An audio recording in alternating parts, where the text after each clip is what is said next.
DeMar DeRozan goes absolutely nuts. Steph Curry and Klay Thompson do not splash at all. And the Pelicans beat the Raptors. This is Locked On NBA.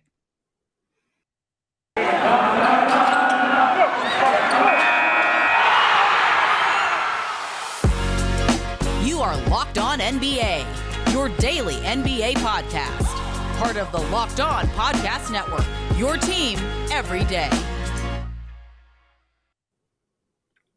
Hello, everyone. Welcome to Locked On NBA, your daily one-stop shop for all things NBA, breaking down the games nightly, giving you the best news, information, analysis, all that jazz. Thanks for making us your first listen each and every day. We are free, and we're available on all platforms. I'm your regular host on Tuesdays, Matt Moore from the Action Network, senior NBA writer. You can find me on Twitter at HB Basketball. I'm also the co-host of Locked On Nuggets. Joining me tonight, very excited, Andy. Andy, say hi. Hey, what's up? Andy Kamenetzky over at Locked On Lakers joining me on this Tuesday edition. Very glad to have Andy on. I've known Andy forever. He's the best. We're going to be breaking down Tuesday's game or Monday's games on Tuesday. All that information that you need to know. Let's start right here with DeMar DeRozan tonight. Andy went absolutely just crazy. It was a wild performance. Spurs Bulls was an exceptionally entertaining game. Bulls win 120-109, outpacing the Spurs in the fourth quarter. It was an absolute battle. DeJounte Murray goes for 19 points on 7 of 16. They get 19 points from Doug McDermott. Remember Doug McDermott? He's a guy. Lonnie Walker off the bench gave him 21. He was really good. But then there was DeMar. DeMar DeRozan, if you get a chance, go watch just the second quarter of this game tomorrow. The second quarter, you'll see the highlight if you go to YouTube because he yammed on Jakob Poeltl. He got all of Poeltl. He got the full body of Jakob Poeltl. 40 points for DeRozan on 16 of 24 shooting for 67% from the field, 8 of 8 from the stripe, 7 assists, a plus 15. Apparently there has never been a player for the Bulls, or maybe in general, to average 30 points on better than 60% shooting in 3 straight games, and DeMar has done it. An absolutely wild night for DeMar DeRozan. I got to say, man, because this has been an unbelievable season for DeMar DeRozan, I'm really enjoying seeing this happen because for a long time, I've thought he's just an underappreciated player, and not just because of the effect of like the analytics boom or like the broad kind of generic way that analytics are talked about and people focusing on the lack of outside shooting when he's always been just, you know this, Matt, like elite in the mid-range. But also, he's been better in ways over the years that I don't think people recognize because they were so focused on what he doesn't do. Like, he's becoming a high-end playmaker. The last 5 seasons, he's averaged at least 5 assists per game as a non-point guard, non-lead guard. I also think, too, because of the struggles with the Kyle Lowry DeRozan backcourt in Toronto for several years, and some of that was just the misfortune of playing in the same conference as LeBron. Those teams killed a lot of quality opponents. Lowry ends up getting Lowry ends up the one who stays. DeRozan moves. And I think there became a narrative that Lowry was the winner and DeRozan was kind of the loser and kind of the guy holding everybody back. And in reality, just sometimes things run their course. But he's always been a really good player. And I think this rejuvenation and this new appreciation for him is just really, really enjoyable to see. Yeah, I was really hard on him in Toronto because of the way that he approached the game. And I sat down with him years ago, back before the Raptors were good, about why he was so invested in Toronto, why he wanted to make it work there. And I was down on him in the playoffs, and he had so many struggles, and the plus minus was bad. And I'm a guy who cares about plus minus because it's literally, do you get outscored when you're on the floor? But then he goes to San Antonio, and I actually thought the last 2 seasons that he was just excellent. He was a good passer in Toronto. He'd added a lot to his game, but he got to San Antonio, and it just went to an entirely different level. And he's brought all of that to Chicago. He's also a really easy guy to love. Popovich and him had a long talk after the game, and Pop was really just like you could tell there was a connection there, and it was really cool to see. But yeah, DeMar I think he's going to get MVP votes. He'll wind up on the ballot. He's not going to win, but he's probably going to finish in the top 5, maybe for voting. And that's incredible for him to have done what he's done and carried this Bulls team, especially, Chicago had a lot of problems defensively tonight, and they need his offense right now because without Alex Caruso and Lonzo Ball, that defense is not good. Well, especially too, remember, Matt, everybody thought the Bulls just wildly overpaid DeRozan, and they were trying to figure out exactly what they were thinking. And you know what? You can say the contract is whatever it is. They clearly, though, made the right choice, regardless of the pay. Yeah. So the Bulls get the win there. Elsewhere, the Brooklyn Nets finally got on the winning side after 11 straight getting absolutely annihilated. They got some reinforcements tonight. No Kyrie because they're at home, and you know how that goes. But Seth Curry and Andre Drummond joined the show, and the impact was immediate. So on the offensive side, Seth Curry gives them a lead guard who's able to shoot and score. He actually only shoots 3 of 8 from 3, but he goes 10 of 18 from the field for 23 points. Really pace them. Like every time that the Kings got off to a horrific start, Nets got out to a big lead. Kings caught back up, but then Curry just kept kind of pacing them. He finishes with 23 points, 7 rebounds for Seth Curry tonight, and 5 assists. Bruce Brown adds 19. Drummond played 24 minutes and was a plus 23 in those minutes. He absolutely just beasted inside. My big criticism of the Nets this season has been that they have nothing in the front court defensively. And don't get me wrong, the bigger thing here is that the Kings have less in the front court defensively. But I do think that the impact of Drummond was big. It allowed LaMarcus Aldridge to come off the bench. He was big with 19 points. He had 8 rebounds, 8 of 11. Aldridge was just knocking in like little stuff, and they kept giving him these easy buckets. So got 14 from Cam Thomas. The Nets are going to try and outscore you, and they put up 109. Kings only get 85. Kings come back down to earth a little bit after that nice start after the trade. Yeah, as the old saying goes, Matt, it always helps to play Sacramento. Like they're there in a pinch when you need them. Often when things are at their worst, you can just turn to them and say, "Help me, friend." And more often than not, they'll be there to do it.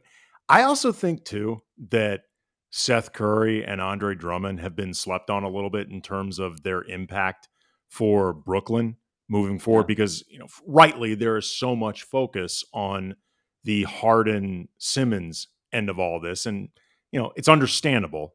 But at the same time, though, Seth Curry is a really, really good shooter. I mean, he may not be Steph, but he's really good. Andre Drummond was, I think, the best backup center in the league in Philadelphia this year. He's having a terrific year for him.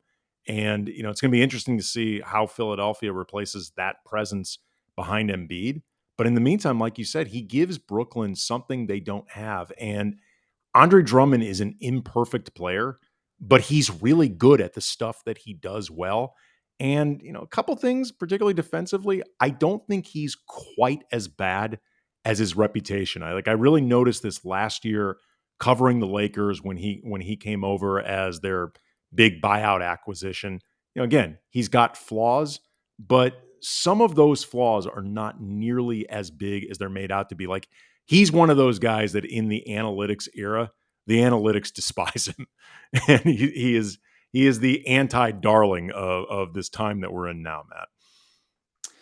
Yeah, and I think a lot of it, though, is also, the analytics is part of the overreaction on him. But I will say this. I think as he's gotten older, like the fact that he joined Philadelphia, like he went to Philly to play backup to Joel, who had always clowned him. And some of that is like, I don't want to say desperation, but like you take where the money is. Like you go where the job is. And that's where Drummond's at in his career. Like he's not a superstar. He's not the one of the top 5 best centers in the league. He's just a guy that his job is to block shots, get rebounds, get putbacks, throw down dunks. And he knows that. And the fact that I think it's smart that the Nets were like, hey, we have all these playmakers. You're going to eat. You're going to get stuff. All we need you to do is block some shots, because they don't need like a high-end, really high IQ rim protector. They just need the option in the bag, because most of their stuff in the playoffs is going to be switch all with Bruce Brown at the 5 or KD. They just need something in the bag for when they go up against centers. And, notably tonight, like Sabonis had an awful night after a really great start in Sacramento. He had a rough one, 4 of 11 from the field for 9 points on 11 shots, 9 rebounds, and a -10. So big impact there for Andre Drummond. Last one before we go break. We talked about Seth Curry and how good of a night he had. Well, his brother, the numbers work out well. The numbers look good on paper. But the Dubs lose another one. The Warriors lose to the Clippers without Paul George, no Kawhi Leonard, no Norman Powell, who's out with a fractured foot. Steph goes for 33 points on 11 of 18 shooting and 8 of 13 from 3. I will say that's the third straight game where Steph is actually the Lakers game accepted. So he was on a good streak, and then he goes on national TV, and he absolutely looks terrible versus the Lakers. But this is another bounce back. It seems like Steph's shot may be coming back.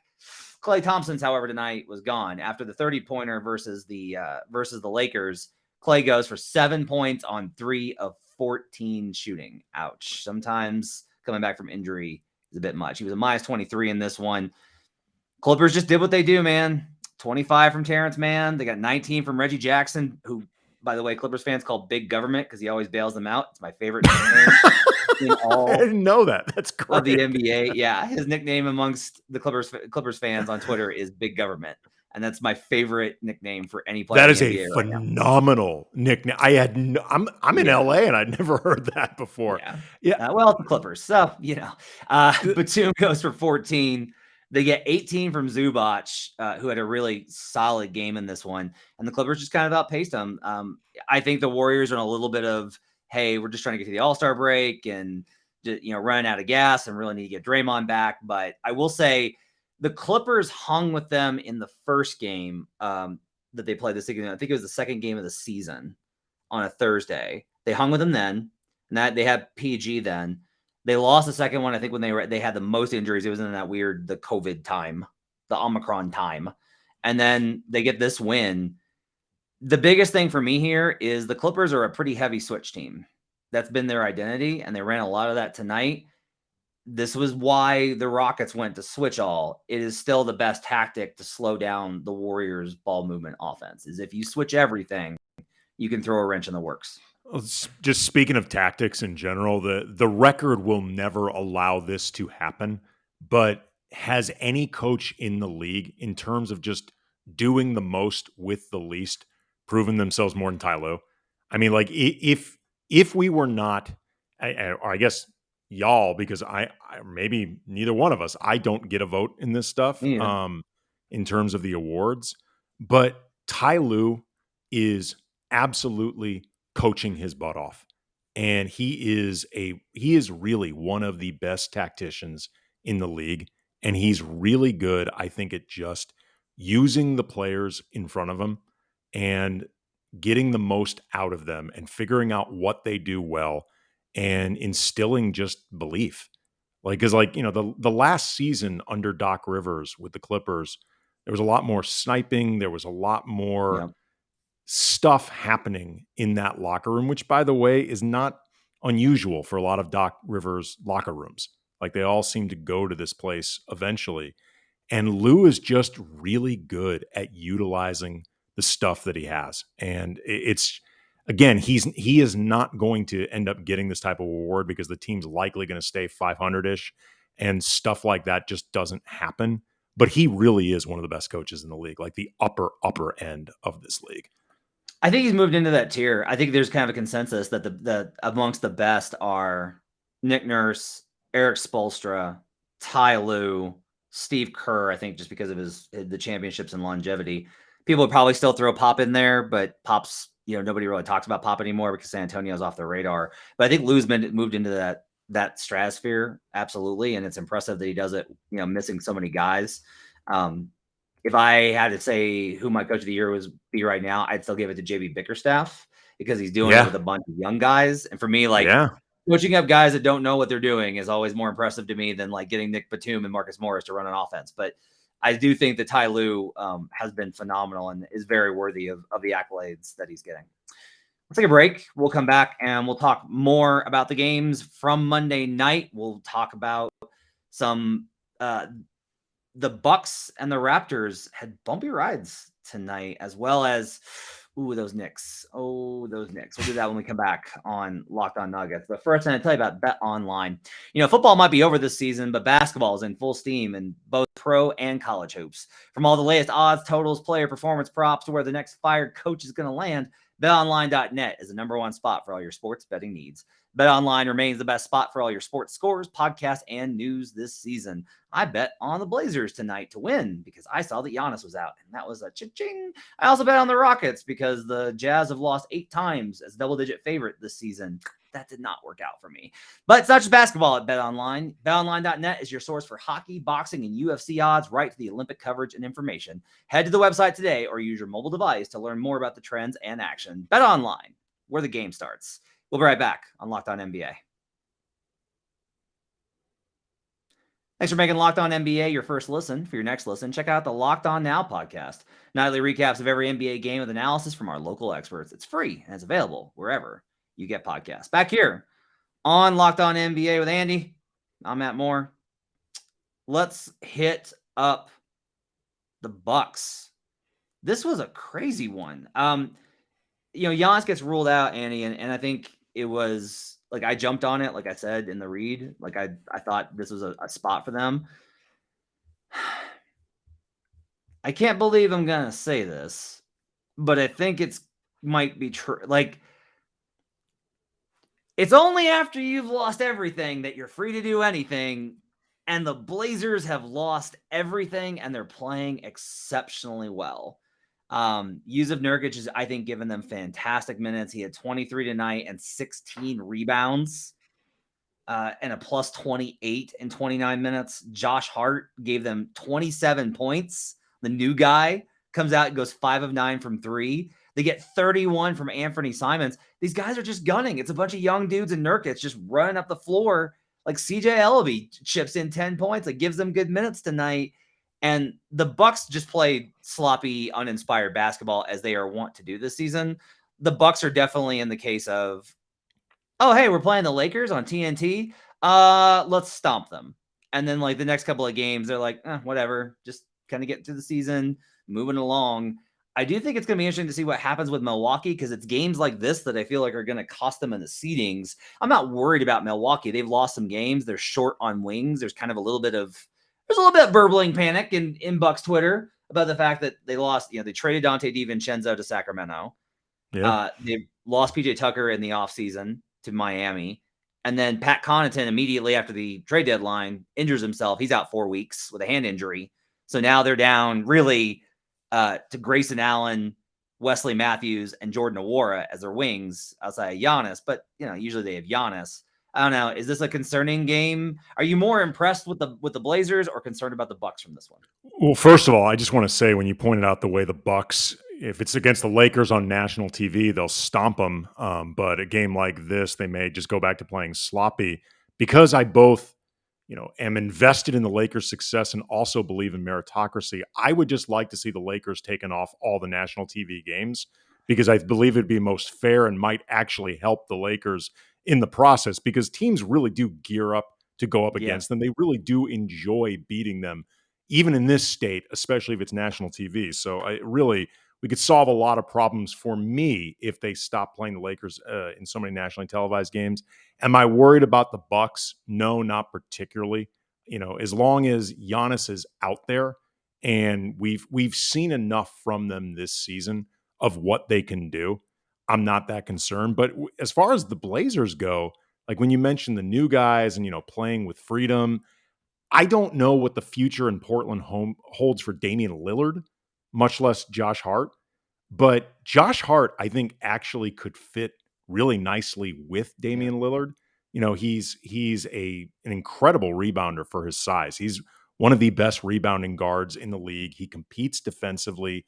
He's not a great outside shooter, but if he's playing with Dame and Simons, he doesn't necessarily have to be.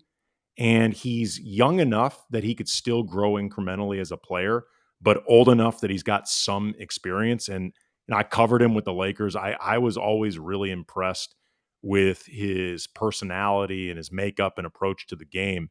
So I'm curious to see what that future holds. And, Simons, looks like, he's always been somebody that people have been waiting to see. When is that leap coming? Like, when is he going to take that next step? Because there's always been these flashes, and we're starting to see more of it consistently. You don't necessarily like the reasons, with Dame out, CJ gone, somebody has to take these shots.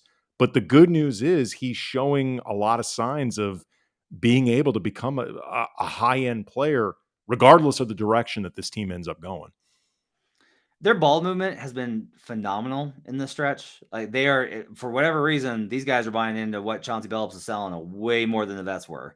Nurkic has actually been really good passing too. That's a thing I've dinged him for over the years. He's always been a good passer, I think. He's been really good in this area in terms of keep moving the ball and not getting stuck and being like, I want mine. He just keeps moving it and the ball finds him again.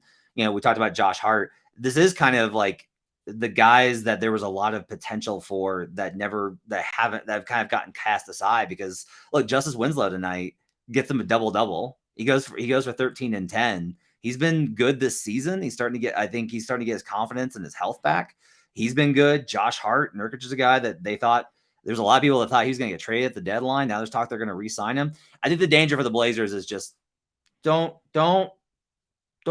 get so carried away. You start thinking with the wallet here. You don't want to be like, no, we can get Dame back and then we can make a run. Be very careful with how you approach this, because I do still think that they're catching teams. This is the part of the season, I think, especially where teams are like, oh, Dame's out and CJ's gone. Like, this is whatever. All-Star break's coming. They're already thinking about Cancun for 5 days, stuff like that. Whatever. We'll go out and we'll beat this team. They're young. They don't know what they're doing. And then they get hit with oh, hey, Anthony Simons shot 7 of 16 from 3. Those kind of hits. I mean, their whole bench is a bunch of dudes who are looking to prove themselves as players, or like a guy like Ben McLemore, whose place in the league is not secure at all. Those guys are going to play hard. If nothing else, no matter, even if they don't play well, they're going to play hard, and playing hard can get you somewhere. Speaking of playing hard, the Oklahoma City Thunder keep messing with their very clear intentions of getting a better draft pick as they knock off the Knicks tonight, 127-123. Josh Giddey had himself a day in the Garden. It was his first time in the Garden, and Giddey goes for 28 points, 11 rebounds, 12 assists, 11 of 22 shooting, 3 of 4 from three-point range. He did have 7 turnovers, but just a really fantastic night. He was dishing absolutely everywhere. The Knicks defense will have these days where it's like, it's not so bad, and then they just completely fall apart. And this is one of those where the problem with the Thunder is they have built a team very specifically to play hard and lose.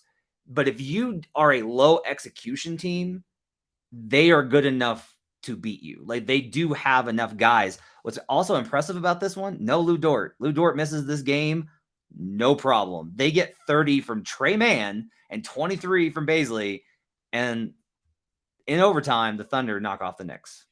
Well, Matt, I don't know if you've seen a little movie called Major League, but if we learned in that one, you can build a team to lose as much as you want, but the players still get a vote on how all this turns out, because they are not going to go out there and purposely tank. I don't care what the model is. In a team like this, I should say, you're not going to be able to send them out there and tell them to lose. You can maybe try to coach them into it, but all these guys on the Thunder, unless you're like Shea or Lou Dort or I guess Giddey, they don't know what their future is going to be in the league. They don't know how long they're going to be with the Thunder. They have no expectation that that the Thunder will eventually reward them for being part of Tankathon with a long-term future. So they're thinking about the rest of their career, and they need to make sure that they're showcasing themselves well. And clearly the Presti's plan of losing more than winning is playing out just nicely. Thank you very much. But occasionally the players are going to end up getting a vote on this. They're not just going to roll over just because that's the organizational's overarching plan. Now I'm just imagining a cardboard cutout of Presti in the locker room, and disturbed. Okay, I'm going to try and collect myself as we go to break. We're going to go to break. We'll come back.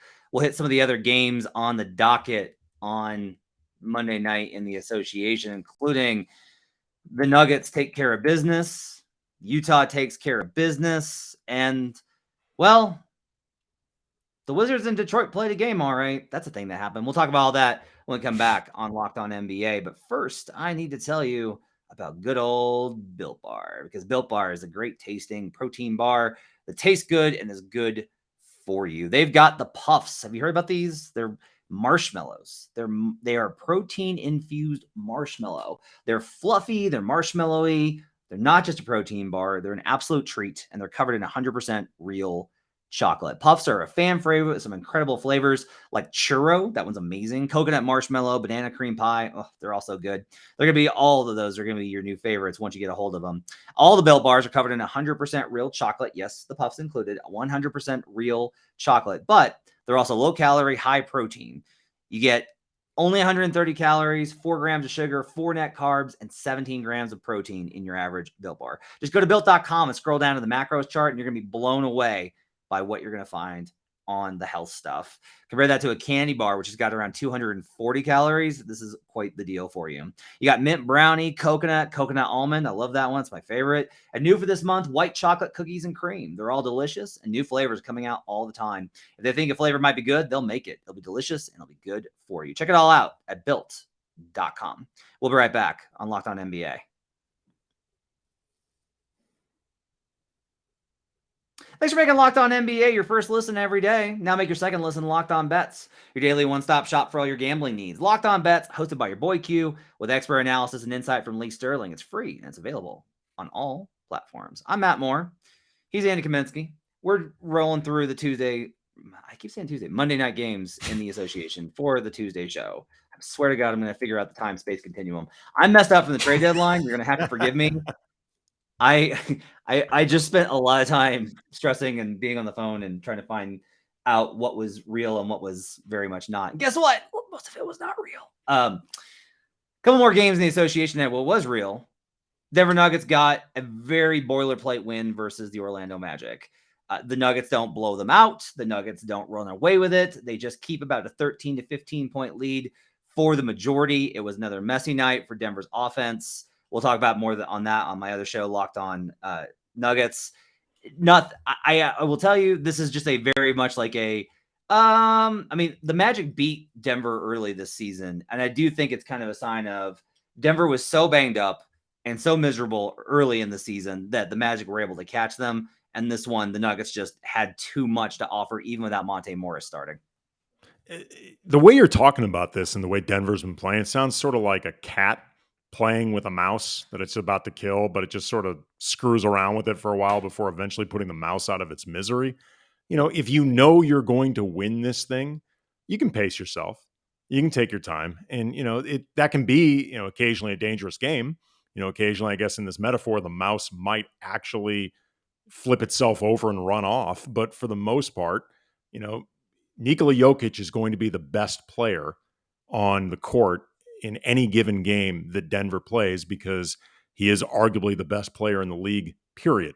So that's always going to give you an inherent advantage. And when you're pacing yourself out over the course of an entire season, sometimes you think, you know what, let's just do enough to beat Orlando. Call it a night. I will say this. I kind of prefer it when teams don't go all out in these games to run up the score and have some sort of really feel good you shouldn't need to prove this. If you're a team, especially in Denver's spot, it's one thing if you're a young team that's trying to prove that you're good. Memphis does this a lot. They'll run it up, right? Yeah. Because Memphis is they're just enjoying being good. They're like, this is awesome. I want to feel this way all the time. Denver's like, no. This is our 5th playoff run in a row and our 3rd in a year and a half. So we really just need to get through this. I think it's better just to get through the night, pace, like you said, pace yourself and just get through it. There's not a lot. In the end, point differential does not wind up mattering unless it's the 800th tiebreaker. It's never going to matter. So, this is the real world. You beat a team by 10. That's a good win. The fact that it's Denver, who is a team that if everybody is there, you think could make a legitimate run, possibly even to the finals, versus Orlando being who they are. It doesn't change the fact double-digit win is a double-digit win. You clearly control the game. Yeah.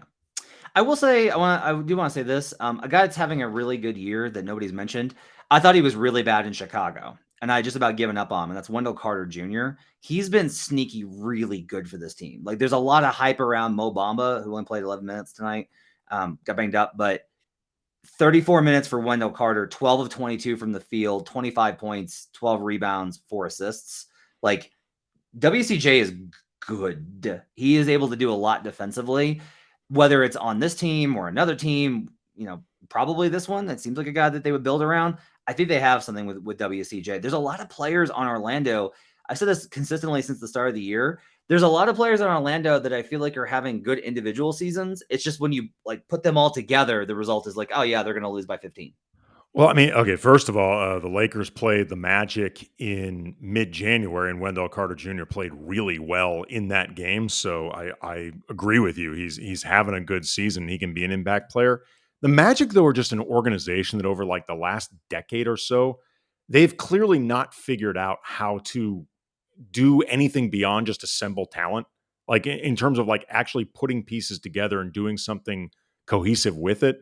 For a while, they were kind of this island of misfit toys roster where you're looking at like the individual pieces going, all right, that guy's good. That guy's good. That guy's good. I have no idea why you put them all on the same roster, though.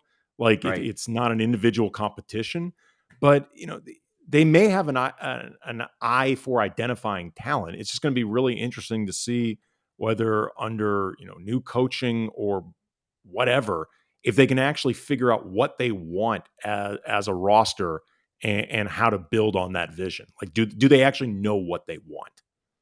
I think a lot of it is you put those guys together so that you can wind up with a top 4 pick and draft Jabari Smith. I think that's why. Sure.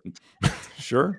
But then do they know what they want? You know what I mean? Like, you can only do that so many then you got to times. figure it out. Utah takes care of business tonight. They do not mess around this time. 135-101. They lost to Houston in their last matchup. And so I'll say this, like, since Rudy Gobert has come back and Donovan Mitchell has come back, like, they've been playing some good basketball again. Mitchell goes for 30, 6 and 7. Bogdanovich goes for 22. They get another kind of interesting one here. They get Udoka Azubuike is like in the rotation now. He only played 8-15, but like they have all these bigs now that they can go to, and that's before even Rudy Gay, who is out for this one, is available. Like they can go to Whiteside and play him. They can go to Pascal and play him. He played 15 minutes tonight, got 12 points. Like they have a lot of bigs, and their base competency was way too much for the Rockets, who I'll just say it. Like I am really continuously just unimpressed with the backcourt, just whether it's Jalen Green and Kevin Porter Jr. I think if you put Jalen Green next to like a basic, competent veteran NBA point guard, probably will get something out of him. I think if you put KPJ versus like a very disciplined guy that's going to connect with him, or a guy that's just going to like a speed demon, maybe they just fly. That combination of guys, their shot decisions, I think are terrible, but Utah gets another win. They seem to be riding the ship a little bit. Eric Gordon's got to be sitting around going, y'all really couldn't trade me? Like, Seriously? really? You really couldn't get me the hell out of here? Like, seriously? I got no business being here whatsoever. I mean, the check clears every time, but he's got to be miserable with that. It kills me. They had first on the table for him, and they were just like, "No, we have to get a pick in the teens." Guys, do you really? Like, do you really? Really? Well, I guess the owner told him to shut up and listen, and they listened. Finally, tonight, he's got a book. Detroit Pistons and the Washington Wizards played a basketball game. If nobody notices the game is played, does it really happen? But the answer is yes.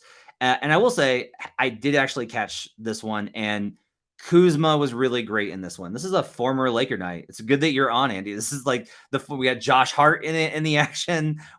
we got Kuzma coming through with 23 points on 10 of 18 shooting in the win for the Wizards.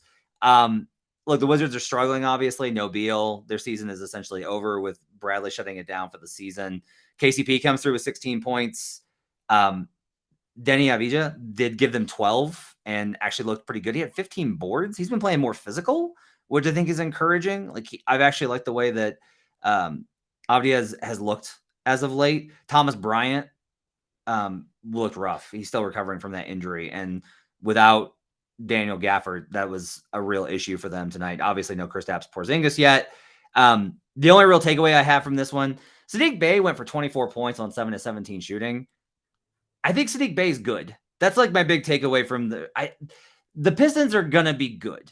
They need one more guy. They're going to get another top 5 pick in this year's draft, probably top 3. If they get, whether it's Chet or Paolo or Jabari, whoever they wind up with, I think they're going to be pretty good because I've seen enough of these Saddiq Bey games. He is a certified scorer, and that next to Cade Cunningham is a really good combo. And I like Isaiah Stewart. They've got something. They're just too young to figure it out yet. Yeah, I think they need more of a front court presence, like, young guys that they could look to sort of build a foundation with Bey and Cunningham, and you sort of have that balance, up like sort of up front, in the middle, and then in the backcourt. But it's always hard to figure out how to sort of get young talent to meld together. You know what I mean? Because they're all figuring themselves out, and you as a coach are trying to figure them out in real time, like as a unit together.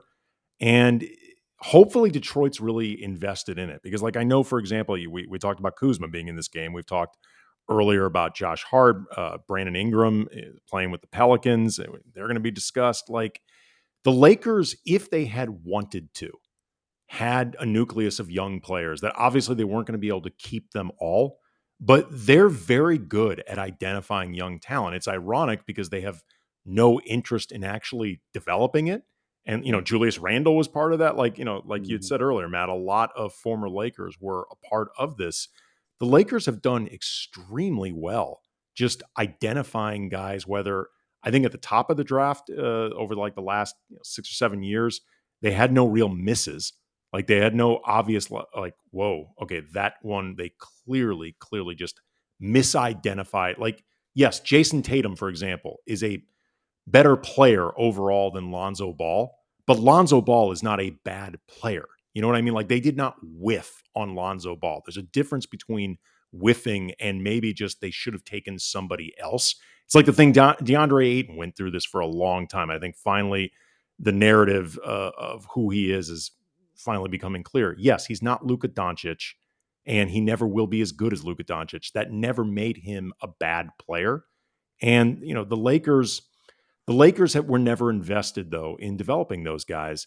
If Detroit is truly invested in this and they have the patience to actually build in a way that a team like them, a franchise like them, is going to have to, you're right. They've got the foundation for something. It's just, are they going to be willing to see it out? Are they going to give, the coaches, the players enough breathing room to really discover who they are?